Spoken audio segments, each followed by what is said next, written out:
Currently, I'm entering a new chapter in my life, a new season. A new leaf is turning over. Some doors are closing, and I've been given keys to open new ones. It's been a flood of emotions, you know, of what to feel during this transition, mainly because of this weird balance that's occurring in my life. And what I mean by this is that I always go through these extreme highs and then these extreme lows that seem to cancel things out in my life, that bring my life to an even keel.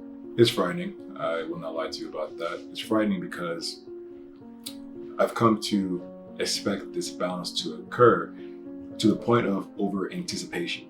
But coupled with that, on the flip side, sometimes I do forget, you know, when I'm having a good moment in my life or when things are going good, sometimes I forget to anticipate that things are going to balance itself out. And on the flip side as well, when things are not going good, I, forget to anticipate that, on the other side of things not going well, the good will eventually come. If that makes sense. It's kind of weird for me to really quantify in words what I'm trying to explain. It's like I just get caught up in the emotions of both sides that I just get caught off guard when the balance occurs. So, like I said, I don't know if that makes sense. It's very difficult for me to quantify what exactly I'm trying to convey. So let me give you an example, okay? These past few weeks have been a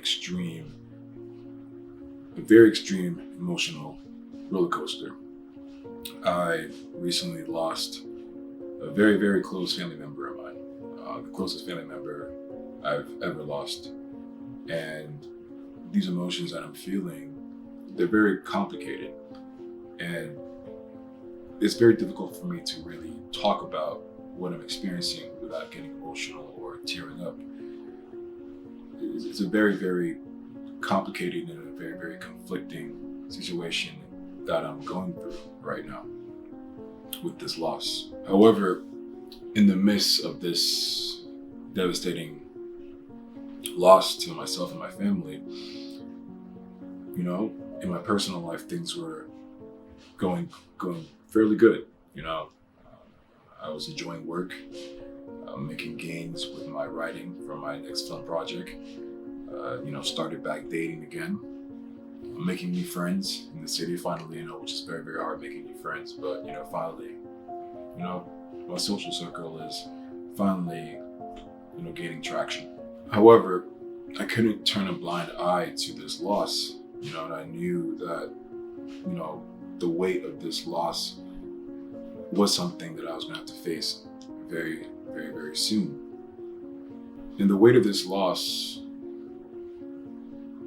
really outweighed all the good that was happening in my life.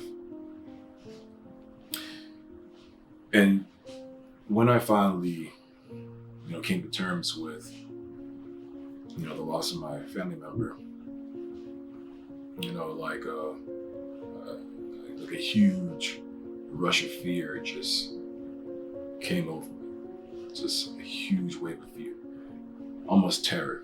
I never really felt fear to this level. And when this fear happened, I went to my room and I just collapsed and I just stared blankly at the wall, just numb in a sense, trying my best to numb myself of this fear, but it wouldn't go away. And the fear stemmed from this notion of, will I ever have a moment in my life where I can just enjoy good things without having to worry about the bad that's going to happen to cancel out? Like, will I ever, finally experience a bit of semblance, a bit of happiness, So is this how my life is going to be? Is this my trajectory? That no matter what I do, no matter how many gains I make towards my peace, my happiness, my goals, there's always going to be something that's going to remind me, nope, I'm going to make sure we balance things out so you don't get too far ahead of yourself. Okay, face on, I'm going to make sure that you don't think you're above it all. Okay, and it's sickening, and it, it can discourage you. You know, it really can, and I felt very discouraged in that moment, and I really just thought to myself, like, man, screw all this, screw writing this script, this film, screw the commitment that I have to my team for this film, let me stop, texting these girls that I'm interested in, just like call off these dates and whatnot. Let me just, focus on just going to work and coming back home. Like, what's the point of it all, If this is how my life is going to be. And, like, when I thought to myself in that moment, I really, I flipped, kind of switched that I was letting fear win. I was letting fear take the reins and letting fear grip me and letting fear dictate my decisions, and that's not the man that I am. That's not who Faison is. And, there really isn't anyone, with all the friends that I have, and I have quite a bit of friends, there's no one in this material world that I can talk to about what I'm feeling. I think most of my friends see me as this very strong and rigid, stoic man, and, I cannot face them with this vulnerability. It's just not, this is not my character. I don't do that. And it's very selfish for me to say this, because I think the majority of all my friends have come to me with their vulnerabilities and, their worries and, the things that they're going through, their lowest points. And I'm there to lend an ear, to listen to them and help them and guide them. But I don't want to burden them with my side of things, And it's not me just being, I'm not depressed. I know that's something a depressed person will say, but for me, I find it selfish, Let me deal with my own problems myself. Let me figure this out myself. Because at the end of the day, all I have is myself. And when I thought about that, it occurred to me like, no. I don't just have myself. I have God as well. I have God on my side. He's the only person I can turn to for guidance in this situation. So I sat down in bed.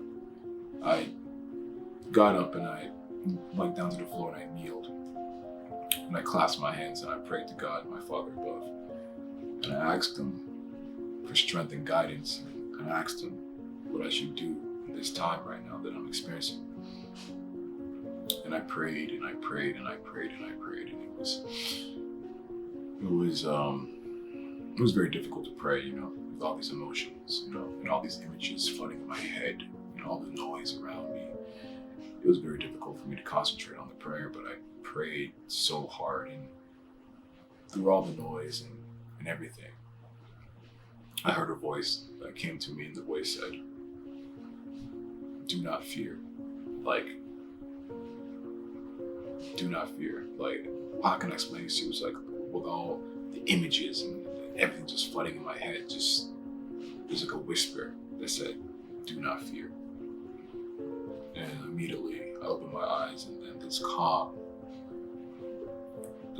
rushed over me, flooded me, and then the verse from the Bible, came to my mind, Isaiah 41:10. And in Isaiah 41:10, it says, "Do not fear, for I am with you. Do not be dismayed, because I'm your God. I will strengthen you, and I will help you. I will uphold you with my right hand of righteousness." When God said to me that day, in my moment of prayer, my moment of weakness, when he said, "Do not fear," he was telling me to keep pressing forward. He was reassuring me that he will protect me, he will help me, he will guide me, and he will comfort me in this new phase of my life. He knows that it's been very difficult for me in these past few weeks, and more so ever these past years. It's been very difficult for me, and he knows that. But nonetheless, he was telling me that I shouldn't let any of these setbacks stop me from pressing forward with my goals and my ambitions in life. I shouldn't let these setbacks stop me from living my life. Because if I stop pressing forward, if I stop living my life, I cannot share with you, I cannot share with the world the gifts that God has given me. If I stop living my life, if I stop pressing forward, I cannot share with you the lessons from these tribulations that I've experienced. Because these lessons are meant to help those who struggle as I do. If I stop pressing forward, I cannot fulfill my commitment to God.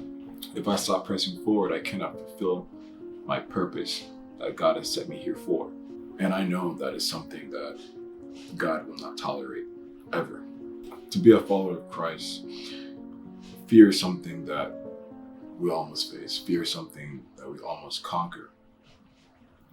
Because once we conquer fear, we can finally attain and achieve the glory that is promised to us for our obedience to God's will.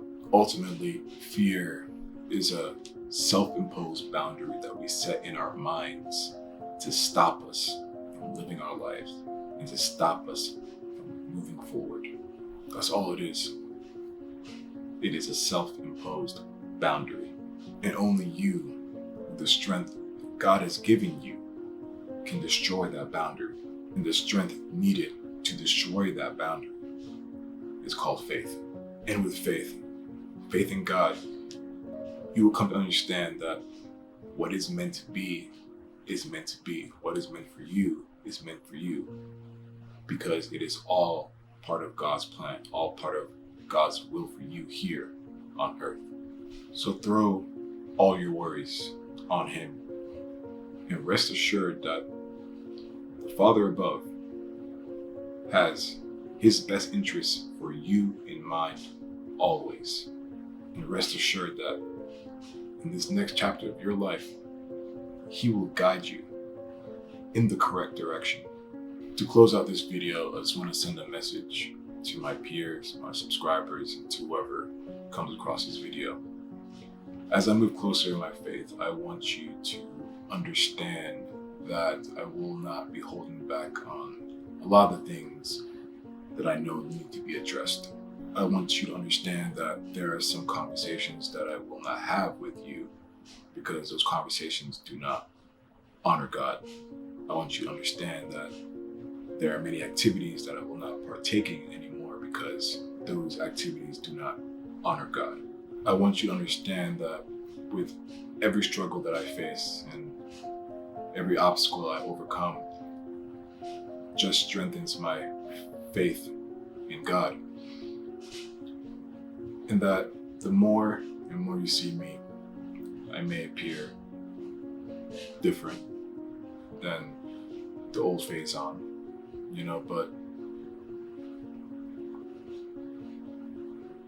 but that is the path that God has drawn out for me, and I intend to follow it.